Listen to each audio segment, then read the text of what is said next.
Hello बच्चों, let's read the question. कह रहा है N excited state of hydrogen atom emits a photon of wavelength lambda and returns in the ground state.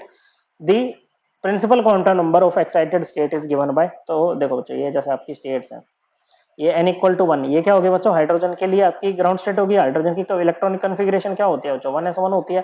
Okay, तो n equal to one इसकी क्या होगी बच्चों? Ground state होगी। ओके, ये n equal to two, n equal to three, n equal to four. Okay, तो कहीं से भी क्या हो रहा है मतलब कोई भी एक्साइटेड स्टेट है बच्चों, मान लो n इक्वल टू एन है उसका नाम। ओके बच्चों, तो वहां से क्या हो रहा है बच्चों, आपका जो हाइड्रोजन एटम है ना बच्चों, वो किसी एक्साइटेड स्टेट में था, तो एक्साइटेड स्टेट से अपनी ग्राउंड स्टेट में आया है। और जब ऐसा आया है ना बच्चों, तो उसने क्या करी है, एक फोटोन रिलीज किया है जिसकी वेवलेंथ है लैम्बडा। ओके बच्चों, क्या है? वेवलेंथ है लैम्बडा। तो हमें बताना है बच्चों, वो जो एक्साइटेड स्टेट थी ना, उसका प्रिंसिपल क्वांटम नंबर बताना है, मतलब उसकी एन वैल्यू बतानी है। प्रिंसिपल क्वांटम नंबर क्या बताता है बच्चों?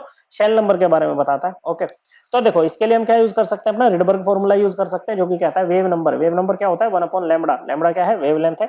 ये किसके इक्वल होगा बच्चों? ये होगा बच्चों रिडबर्ग कांस्टेंट। ओके बच्चों, आर होता है ये, और आर के टर्म में ही हमें इसको निकालना है। इंटू 1/n1 का स्क्वायर। n1 क्या है? ग्राउंड स्टेट है। माइनस 1/n2 का स्क्वायर। ओके, n2 क्या है बच्चों आपकी? इसको n2 ही मान लेते हैं, चलो। ओके, n2 क्या है? आपकी एक्साइटेड स्टेट है, तो आपको n2 की वैल्यू निकालनी है। क्या होगी बच्चों?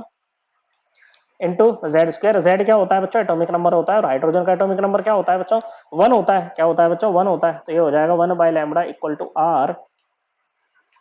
और n1 की वैल्यू क्या होगी बच्चों? यहाँ पर n1 की वैल्यू तो वन ही होगी बच्चों। ओके, क्या होगी बच्चों? वन होगी।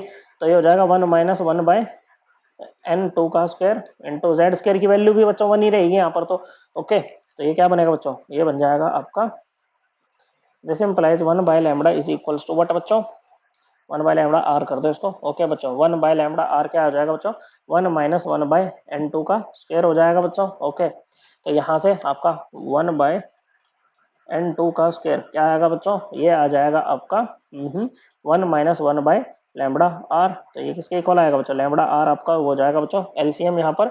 ओके, तो ये बनेगा लैम्बडा आर -1। ओके, रेसिप्रोकल ले लो, तो हो जाएगा बच्चों आपका n2 का square is equals to lambda r upon lambda r -1। This implies n2 क्या हो जाएगा बच्चों? अब आपका स्क्वायर रूट ले लो यहाँ पर, तो ये हो जाएगा square root of lambda r upon lambda r -1। Okay बच्चों, this is the principal quantum number of excited state. Okay, जहां से आपका हाइड्रोजन एटम वापस ग्राउंड स्टेट में आया था। करेक्ट आंसर है ऑप्शन बी। आई होप आपको ये एकदम क्लियर हो गया होगा। थैंक यू बच्चों।